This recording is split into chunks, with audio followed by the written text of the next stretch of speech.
So you want to start an online business, but you're not sure what type of business to actually start. Well, if that's the case, then you've definitely come to the right video, because in this video, I'm going to list what I think are 6 of the best opportunities when it comes to online businesses going forward. Oh, starting off with the business speak already. But I do think these are 6 opportunities that are definitely worth exploring because they are growing in popularity and there's potential to build a very successful business. And I'm going to list, as I say, 6 opportunities, and I'm also going to explain how these businesses can make money as well. So let's get started. Right, so I'm going to do this as a countdown list, and coming in at number 6 is e-commerce. Now, e-commerce is very much an umbrella heading for selling products online now, and there's quite a few different models that fall into this category. You've got traditional e-commerce where you buy, hold and ship the stock yourself. You've got drop shipping, print on demand, and also the sale of digital products as well. There's quite a few different methods that fall under the heading of e-commerce. And while I think e-commerce is probably going to go through a rough time over the next 6 to potentially 18 months due to the global financial situation that's going on with lots of uncertainty, there is still opportunity. There always is. No matter what the financial situation, there's always opportunities for business.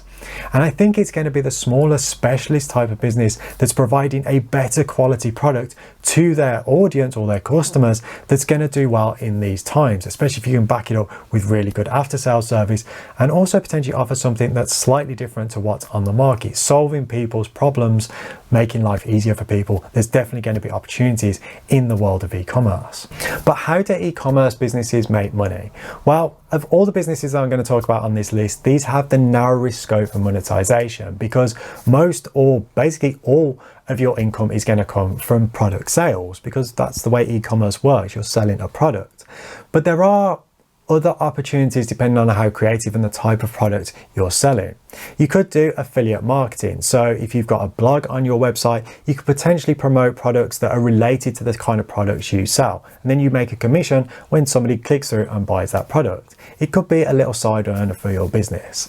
Then there could be other things that I mentioned on the list. So let's carry on with it. And coming in at number 5 is to start a podcast. Now, I know it seems like every celebrity and their dog has a podcast these days, but there is still opportunity in this area because podcasts are becoming more and more popular and people are listening to podcasts in more and more different ways. People are listening when they're at the gym, when they're commuting to work, when they're at work. I know myself personally, I will often have a podcast on when I'm doing my work, when I'm sat there typing away as I spend a lot of my day doing.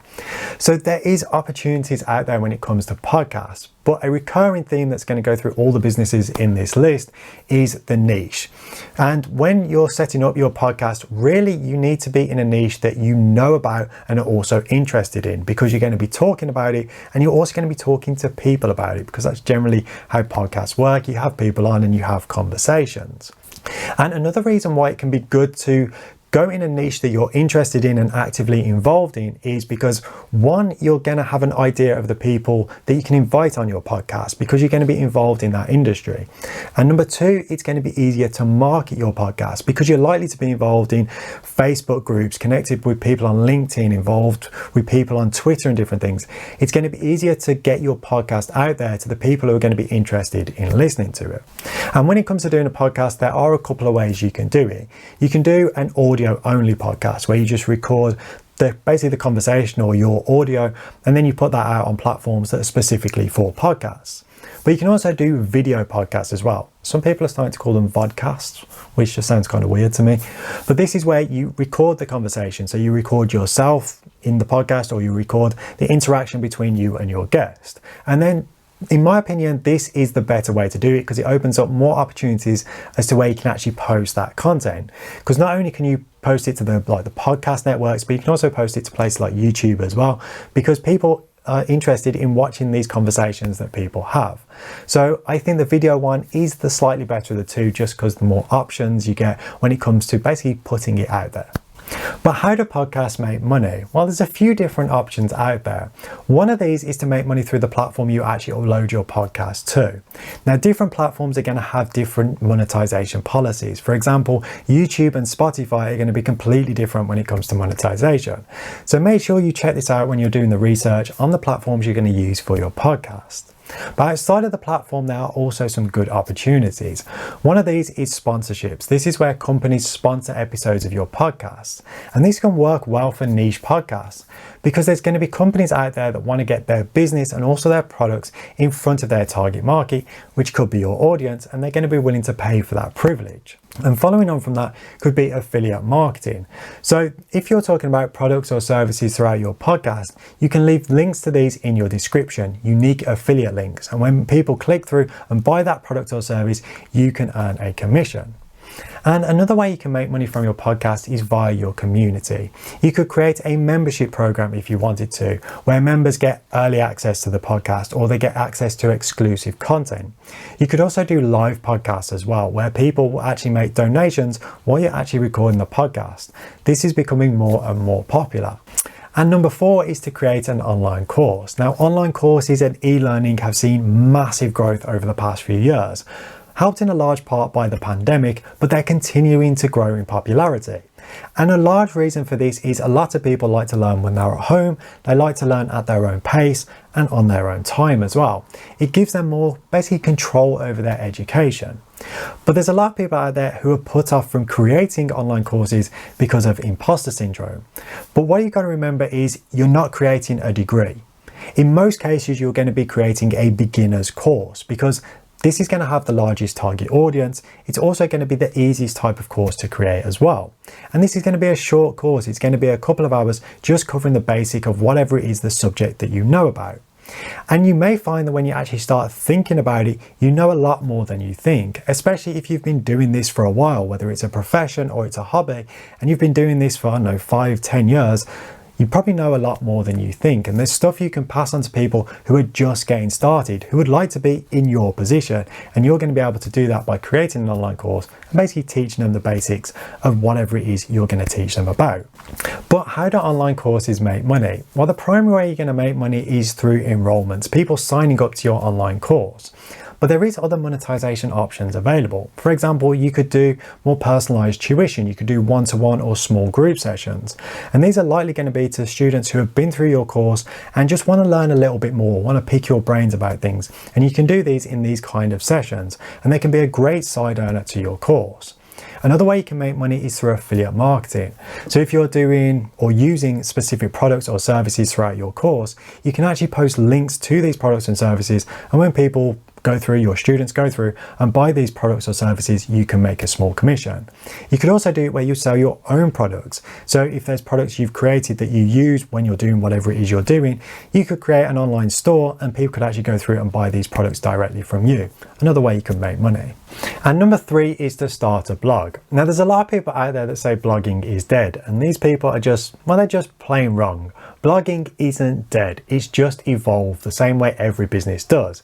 And in fact, blogs are actually thriving. They're doing better than ever. And if blogging was dead, as an example, would people be building 5, 6, and 7-figure blogs? No, they wouldn't. They'd have moved on to something else. So blogging is most definitely still a viable opportunity. And I'd say you can build potentially 6- and 7-figure businesses using a blog. Now, when it comes to choosing a niche for your blog, there are a few different ways you can do it. But if this is going to be a long-term business and something you plan on sticking with, my recommendation is to build it around something that you're interested in or something you are passionate about. The reason is you're going to be willing to stick with it when it's not going to be performing that well, because blogs can take 12, 18, 24 months to start seeing any kind of results, depending on how competitive the niche is. And if you're not interested in it, you're not enjoying what you're doing, you're not going to carry on. You're not going to basically work through that horrible no man's land period that every blog goes through. You're going to quit and you're going to move on to something else. Whereas if you enjoy it, you enjoy creating the content for your blog, you're going to stick at it and it'll pay dividends in the long run. And a lot of the more successful blogs out there have been based on this. People have started it around their interests and they've stuck with it and they've created these incredible businesses using a simple blog. And that's one of the reasons why I think it's such a good option. And there are so many niches you can create blogs in, and there's always opportunities when it comes to creating content and also making money from your blog. And talking of monetization, how do blogs make money? Well, there's a few different ways a blog can make money. One of these is display ads. This is where you have basically ads displayed at different areas of your site, and depending on the amount of views you get and also potentially the amount of clicks you get through onto those ads, you can make money from those ads on your site. The second way is affiliate marketing. This can be a great monetization method for blogs. It's what I use on my blog, and this is where basically you promote products or services, you provide links to these products or services, unique affiliate links to you, and when people click through and sign up to those links, you earn a commission. It's something I've mentioned in a lot of basically these business ideas, but it is a really good monetization method. And then you can go on to other things as well. You could add an e-commerce store to your blog as well. This is something a lot of people are looking into. You can also add like a membership program, so people sign up to a membership so they get access to a unique members club or something like that. There are quite a few different options when it comes to monetization options for blogs that potentially, as I say, can turn them into 6- and 7-figure businesses. And number 2 is to start streaming. Now, I know a lot of people, when they think of streamers, will start thinking of gamers, but it's expanded way beyond that. As with every other business, it's constantly evolving. And there's people starting streams in all different types of niches and finding a lot of success with them. And it can be really good for a lot of smaller niches, especially if you can do like live projects with people, because people are interested in seeing how things are done in real time. And some people just like watching other people, hopefully not in a creepy way. But it can be a really good online business, and there's lots more platforms that are now enabling you to do live streaming, because you've got Twitch, which is basically the original one. YouTube is now pushing heavily onto live streaming, but even some social networks such as Facebook and Instagram are adding this functionality to their platforms. So there's lots of opportunities out there, and I think smaller niches are going to be able to basically exploit this. Maybe that's not the right word, but capitalize on this popularity in this streaming to basically build successful online businesses. But how do streams make money? Well, the most popular way is actually through their community, because there's lots of people who sign up to memberships or subscribe to channels and will pay for that subscription. They will also make donations during live streams as well. You see a lot with Twitch, with YouTube. In the live chat, people will be making donations constantly because they like to support their favorite streamers. So it can be a really good way to make money is from your community. And there's also other ways you can make money from a stream as well. You can sell merch. There's a lot of streamers who sell merch or products, basically have an e-commerce store attached to your stream. You can also make money from affiliate marketing as well. I'm not going to explain what that is again, but there are lots of opportunities out there when it comes to monetization for streams.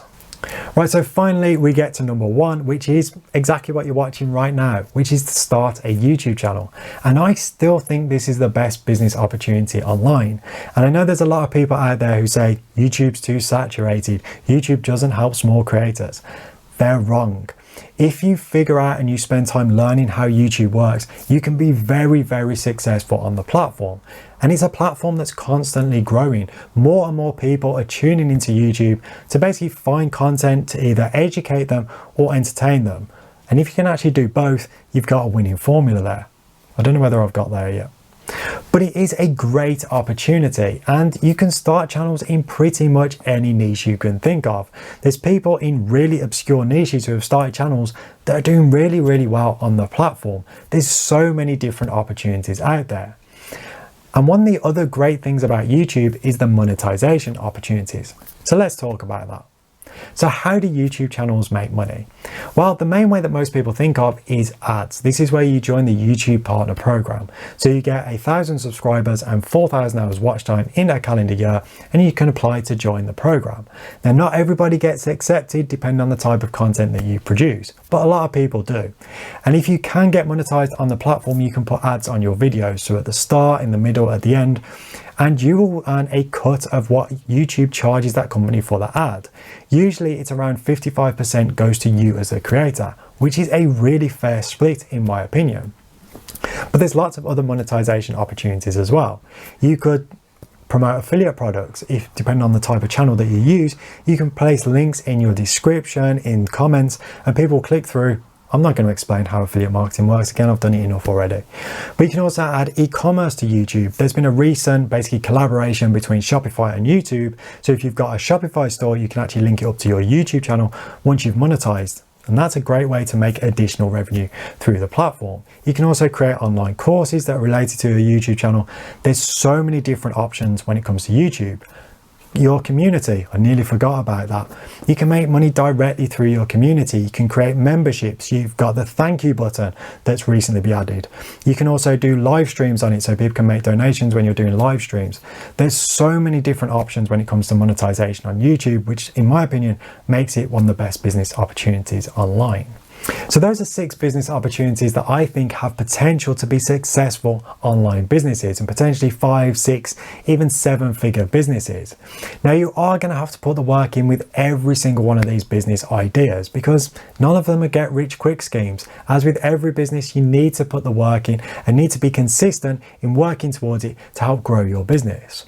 But what I like about all of these options is that you can add other ones at a later date. For example, say you started an online course, you could add a YouTube channel at a later date. You could add a blog at a later date. You could start a YouTube channel, then add a website or a podcast, or start live streaming. There's other options that are available that you can add additional income streams to your business, which is always good, because having a multi-income stream business is awesome. Trust me, it is. It's so much better than having all your eggs in one basket, just having one income source. And this is what I like about these, is there's lots of basically kind of crossover between the businesses, and they all work really well together.